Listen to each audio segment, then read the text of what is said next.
Hi, a quick video of a Volvo VNL coolant filter replacement. As you know, Volvo is really easy to work on. Everything's accessible. Just going to show you a few tricks and a few things I would avoid doing when doing this job.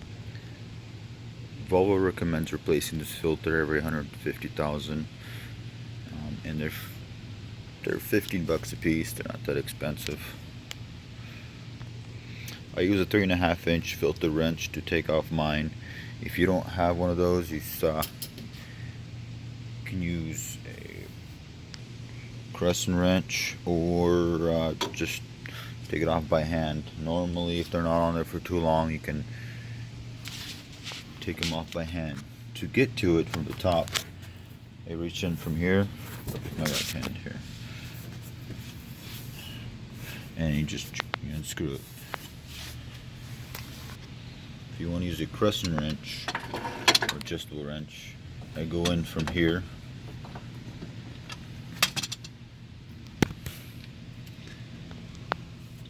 down, and you can take it off like that.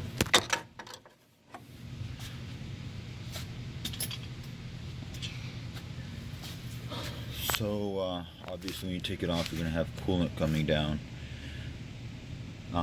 If your truck has 400 or 500 and higher mileage, there is a shut-off valve right there that you can turn it. Like right now it's open, but if you turn it to the left, and that shuts off the coolant flow to the filter. If you're high mileage or it's an older truck, I would not touch that shut-off valve. Why? Because there's one O-ring there that sits, and obviously if it sits there because of the heat and time, it becomes hard. And if you move it, you disturb it, it starts to leak from there. And then this 20-minute job turns into a day job depending on where you're at. So I would rather have the coolant come down on a pan of some sort and to collect it and get a little wet instead of creating a half day job out of this. But that's just my recommendation. So got the coolant filter sitting here ready to go.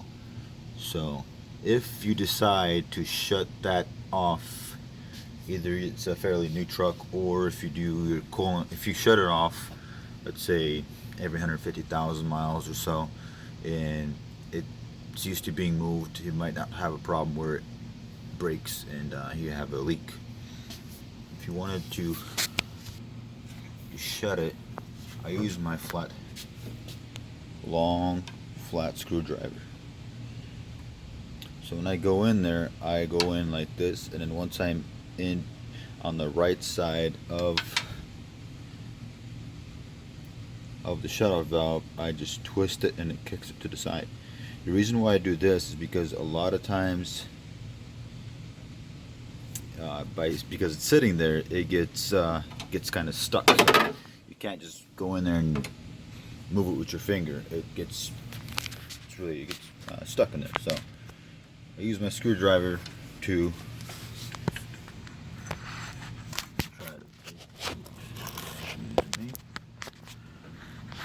screwdriver try to go into the right like this,